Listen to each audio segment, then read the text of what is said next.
نحمده ونصلي على رسوله الكريم اما بعد فاعوذ بالله من الشيطان الرجيم بسم الله الرحمن الرحيم واعبد ربك حتى يأتيك اليقين وقال عليه الصلاة والسلام عن عبد الله بن عمرو بن عاص رضي الله تعالى عنهما قال لي رسول الله صلى الله عليه وسلم يا عبد الله لا تكن مثل فلان كان يقوم الليل فترك قيام الليل او کما قال علیہ الصلاۃ والسلام صدق اللہ العلی العظیم۔ جناب سامعین و ناظرین، آج ہماری گفتگو کا وہ ٹاپک ہے اعمال کو پابندی سے کرنا، نیک اعمال کو پابندی سے کرنا۔ اللہ تعالیٰ کو جو عمل سب سے زیادہ پسندیدہ ہے وہ عمل ہے جو پابندی سے کیا جاتا رہے۔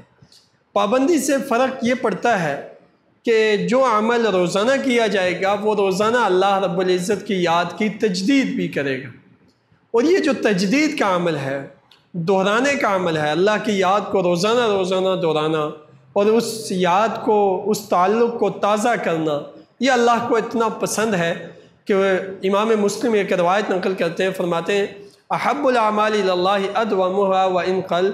حضور صلی اللہ علیہ وسلم نے فرمایا کہ اللہ کو سب سے زیادہ وہ عمل پسند ہے جو پابندی سے کیا جائے، اگرچہ تھوڑا سا عمل کیا جائے۔ آیت میں نے آپ کے سامنے رکھی، وَاعْبُدْ رَبَّكَ حَتَّى يَأْتِيَكَ الْيَقِينُ، تو اپنے رب کی عبادت کر یہاں تک کہ موت آنے تک اپنے رب کی عبادت کر، یعنی کسی عمل کو اتنی پابندی سے کرو کہ موت آ جائے اور آپ سے وہ عمل چھوٹے موت کی وجہ سے۔ اللہ تعالیٰ نے ایک اور مثال بیان کی، وَقَفَّيْنَا بِعِيسَى ابْنِ مَرْيَمَ وَآتَيْنَاهُ الْإِنْجِيلَ وَجَعَلْنَا فِي قُلُوبِ الَّذِينَ اتَّبَعُوهُ رَأْفَةً وَرَحْمَةً، کہ ہم نے حضرت عیسیٰ علیہ السلام کو بھیجا اور ہم نے ان کو انجیل عطا کی اور ان کے متبعین کے دلوں میں رافت اور رحمت، شفقت اور رحمت کی دولت سے انہیں مالا مال کیا۔ پھر انہوں نے رہبانیت کا راستہ اختیار کیا۔ کنہوں نے؟ متبعین نے، حضرت عیسیٰ علیہ السلام کے متبعین نے، الا ابتغاء رضوان اللہ، اللہ کی رضا کو حاصل کرنے کے لیے، فما رعوها حق رعایتها، مگر وہ اس کی رعایت نہیں رکھ سکے جیسے ان کو رعایت رکھنی چاہیے تھی۔ گویا اللہ تعالیٰ کی طرف سے ان پر یہ فرض نہیں کیا گیا تھا کہ وہ پابندی کے ساتھ وہ رہبانیت کو اختیار کرنے کے لیے کوئی آیت نازل ہوئی ہو یا حضرت عیسیٰ علیہ السلام نے ان کو بتایا ہو کہ اللہ کی رضا کے لیے تم رہبانیت اختیار۔ نفلی درجے میں ان لوگوں نے خود اپنے اوپر لازم کر لیا کہ ہم دنیا کے تمام بکھیڑوں سے علیحدہ ہو کر ہم یکسو ماحول میں، یکسو کسی عبادت خانے میں بیٹھ کر کسی جھونپڑی میں اللہ کریں گے اور ساری زندگی اپنی خواہشات کو توڑ کر اللہ کی یاد پہ صرف کریں گے تاکہ اللہ کی رضا ہمیں حاصل ہو جائے۔ تو اللہ تعالیٰ فرماتے ہیں فما رعوها حق رعایتها، انہوں نے کیا عمل شروع تو کیا لیکن پھر اس کی رعایت وہ نہ رکھ سکے۔ تو یہ بتایا گیا کہ اللہ رب العزت کے ساتھ اگر آپ کا کسی عمل میں کوئی معاہدہ ہو گیا، آپ نے کہا کہ میں یہ عمل ہمیشہ نیک عمل یہ والا کرتا رہوں گا، تو پھر اس کی پابندی کرنا یہ بہت لازمی ہے۔ حضرت عبداللہ ابن عمرو ابن عاص حضور صلی اللہ علیہ وسلم کے بڑے چہیتے پسندیدہ اور نوجوان صحابی ہیں۔ یہ حضرت عمرو ابن عاص کے بیٹے ہیں اور بہت جلیل القدر عبادت گزار قسم کے صحابی۔ ان کی عبادت کا حال یہ تھا کہ ان کی زوجہ حضور کی خدمت میں حاضر ہوئی اور کہا کہ یا رسول اللہ، عبداللہ رات نوافل میں کھڑے رہتے ہیں اور انہیں مجھ سے کوئی میلان نہیں ہے اور پورا قرآن یومیہ تلاوت کرتے ہیں، وہ اتنے مشغول عبادت ہیں اور عابد قسم کے شخص ہیں، تو انہیں میری طرف کوئی میلان ہی نہیں رہتا، انہیں کچھ سمجھائیے۔ تو حضور صلی اللہ علیہ وسلم نے حضرت عبداللہ ابن عمرو ابن عاص کو بلایا اور فرمایا کہ اے عبداللہ، تم 30 دنوں میں قرآن کریم ختم کیا کرو گے۔ تو حضرت عبداللہ ابن عمرو ابن عاص نے کہا یا رسول اللہ، میں جوان آدمی ہوں، مجھے اپنی جوانی سے کچھ عبادت کر کے فائدہ اٹھانے دیں۔ تو حضور صلی اللہ علیہ وسلم نے پھر 5 گھٹائے، پھر گھٹائے، یہاں تک کہ وہ اسی بات پہ مصر رہے، اور یہاں تک کہ 3 دن میں حضور نے فرمایا ایک قرآن ختم کرو گے۔ تو انہوں نے فرمایا یا رسول اللہ مجھے اپنی جوانی سے مزید فائدہ اٹھانے دیں 3 دن میں۔ تو حضرت حضور صلی اللہ علیہ وسلم نے فرمایا اس سے کم نہیں، 3 دنوں میں قرآن کریم ختم کرو گے۔ پھر حضرت عبداللہ ابن عمر ابن عاص کو نصیحت کی، فرمایا یا عبداللہ لا تکن مثل فلان، فلاں بندے کی طرح مت بننا، فلاں بندے کی طرح مت ہونا۔ کیوں نہ ہونا؟ فرمایا کان یقوم اللیل، وہ رات کا قیام اللیل کیا کرتا تھا، رات کے تہجد پڑھا کرتا تھا۔ پھر فترہ کا قیام اللیل، بعد میں اس نے چھوڑ دیے، یعنی اس نے استقامت قائم نہیں رکھی۔ تو تم ایسے نہ کرنا۔ یہ حضرت عبداللہ ابن عمر ابن عاص بوڑھے ہو گئے، تو اس وقت بڑھاپے میں وضو کرنے میں بڑی مشکل ہوتی تھی، بڑا ٹائم لگ جاتا تھا، پھر قوت اتنی اجازت نہیں دیتی تھی۔ تو یہ بار بار دہرایا کرتے تھے کہ حضور صلی اللہ علیہ وسلم نے مجھے بہت رعایت دینے کی کوشش کی لیکن میں نے نہیں لی۔ اب دل گوارا نہیں کرتا کہ جو عمل حضور کی زندگی میں کیا کرتا تھا اب چھوڑ دوں، اور صحت اجازت نہیں دیتی کہ اس پہ قائم رہوں، تو بڑی تکلیف اٹھا رہا ہوں۔ تو تھوڑا سا عمل ہو لیکن اس پر استقامت ہو، یہ اللہ کو بڑا پسند ہے۔ وجہ میں نے بتا دی کہ جس عمل کو بار بار آپ دہرائیں گے اس میں اللہ سے تعلق کی تجدید بھی ہوگی، اللہ سے روزانہ معاملات کا لینا دینا بھی ہوگا۔ جب وہ لینا دینا اور تعلق ہوگا تو وہ تعلق اللہ کو بہت پسند ہے۔ ہمارے ہاں ہوتا یہ ہے کہ کبھی کبھی جذبات میں تو لاکھوں روپے کی قربانی کر دیتے ہیں، لیکن کبھی کبھی ایسا ہوتا ہے کہ اللہ کے راستے میں دینے کے لیے چھوٹی چھوٹی رقموں کے لیے تعامل کرتے رہتے ہیں۔ پھر ترتیب سے کہ روزانہ کچھ اللہ کے راستے میں نیک عمل کی انجام دہی کی جائے، اس میں کوتاہی۔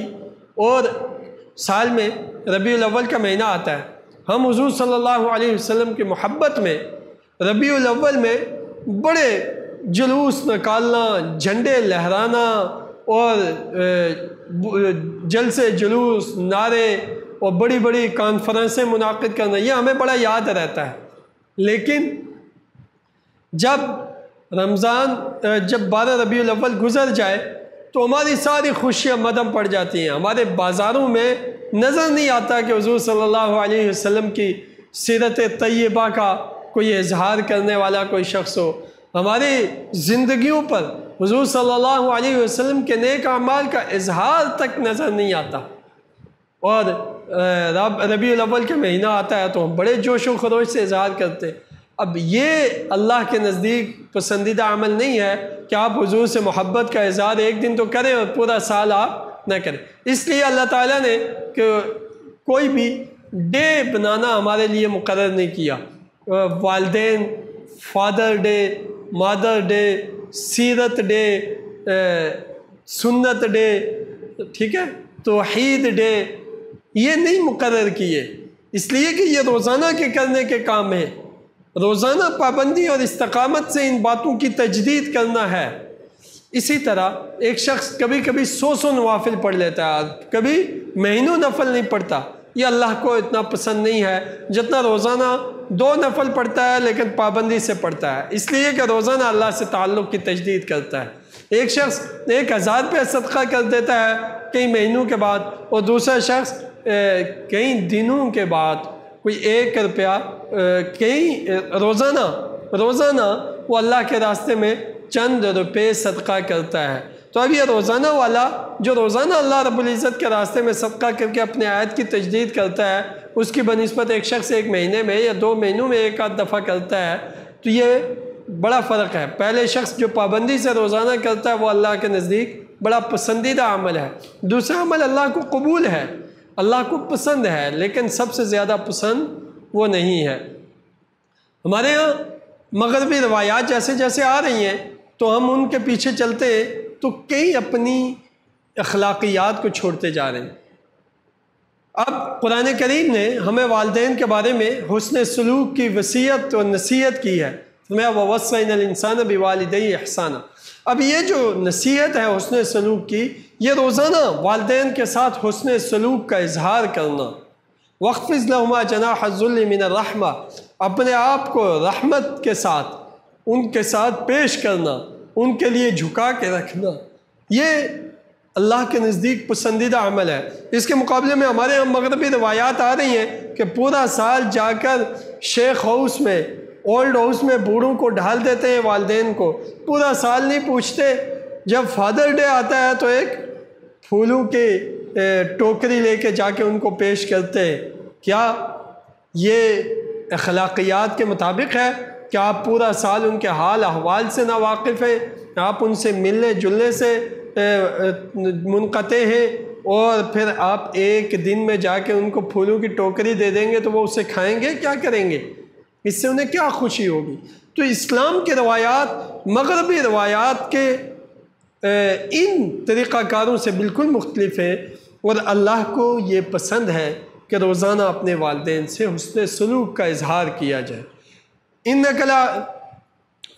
من احبکم الی احسنکم اخلاقا، تم میں سب سے زیادہ پسندیدہ شخص وہ ہے جس کے اخلاق اچھے ہیں۔ تو وہ اخلاق جو ہر وقت ہر موقع پر اچھے ہیں، وہ اخلاق معتبر ہیں۔ یہ نہیں کہ کسی کاروبار کی کرسی پہ بیٹھا ہوا ہے تو لوگوں سے پیسے بٹورنے کے لیے اخلاق اچھے ہیں، لیکن اگر کوئی اور معاملہ آ جائے تو وہاں اس کے اخلاق کا معیار گم ہو جائے، یہ اللہ کو پسند نہیں ہے ہر وقت اخلاق کا اظہار کرنا۔ تو اس لیے اچھا کچھ اعمال اپنی زندگی میں ضرور ایسے مختص کرنے چاہیے جو خالص اللہ رب العزت سے آپ کے معاملات ہوں۔ ایک تو اللہ کی طرف سے فرائض ہے نا آپ پر، آپ اللہ کے فرض کیے ہوئے فرائض کو روزانہ دہرا کے اللہ سے اس کے تعلق کی تجدید کرتے ہیں، اس کے تعلق کو دہراتے ہیں۔ کچھ اعمال میری طرف سے ایسے ہونے چاہیے کہ اللہ نے ان کو ہمارے اوپر فرض نہیں کیا، لیکن ہم چھوٹے درجے میں اپنے لیے لازم کر لیں کہ انشاءاللہ ہم اس کی پابندی کریں گے۔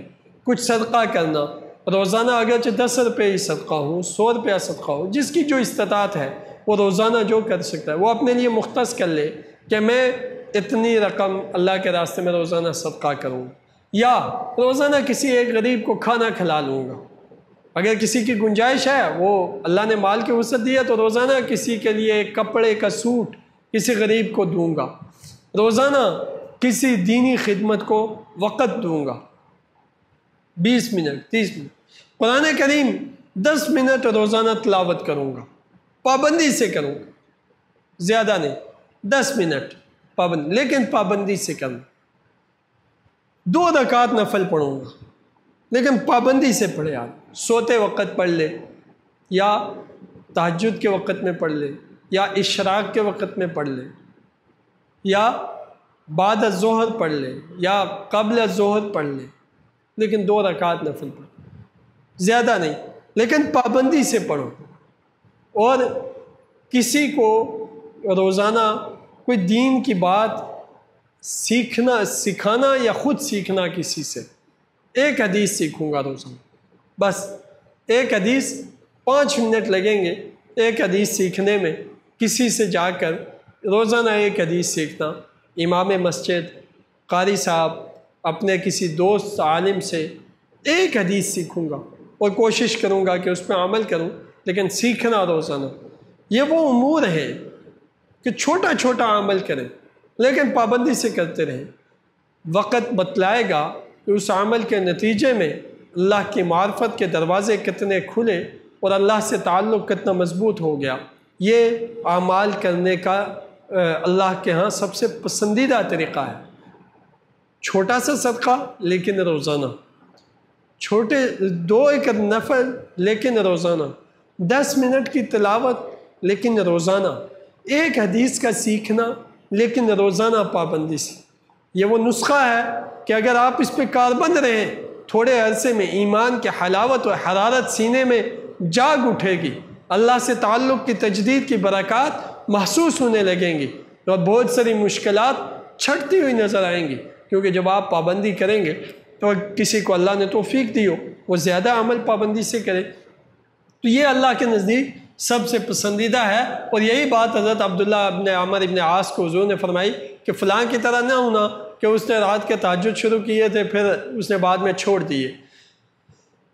اللہ اکبر۔ البتہ کوئی عمل آپ نے پابندی سے شروع کیا پھر وہ رہ گیا تو بندے کو کیا کرنی چاہیے؟ اس سلسلے میں بھی حضرت عمر ابن خطاب رضی اللہ تعالیٰ عنہ کی روایت ہمارے سامنے ہے۔ حضور نے فرمایا من نام عن حزبہ من اللیل، رات کے وظیفے میں سے کوئی بات کسی سے رہ گئی پھر اس نے اس کو فقرأ ما بین صلاۃ الفجر و صلاۃ الظہر، اس نے وہی وظیفہ پڑھ لیا فجر و ظہر کے درمیان۔ رات کا وظیفہ تھا، رات کو سو گیا، نہیں پڑھ سکا، صبح اس نے پڑھ لیا تو حضرت حضور صلی اللہ علیہ وسلم فرماتے ہیں کہ کتب لہ کأنما قرأ من اللیل، یہ وظیفہ اعمال نامے میں ایسے ہی لکھ دیا جاتا ہے گویا اس نے رات کو پابندی سے پڑھا ہے، گویا پابندی لکھ دی گئی۔ تو عمل کبھی کبھی انسان ہے نا، عذر معذوری لگی رہتی ہے اس کے ساتھ، اگر کسی عذر سے عمل رہ گیا تو اس کی قضا کر لے، قضا کر لے گا تو وہ اللہ کے فرشتے ویسے ہی لکھ دیں گے کہ اس نے پابندی کر دی۔ اللہ تعالیٰ ہمیں استقامت نصیب فرمائے، یہ دعا مانگنی چاہیے، اللہم ثبت قلوبنا علی طاعتک، یا اللہ ہمارے دلوں کو اپنی فرمانبرداری میں ثابت قدمی عطا فرمائیے، ثابت قدمی عطا فرمائیے۔ وآخر دعوانا ان الحمد للہ رب العالمین۔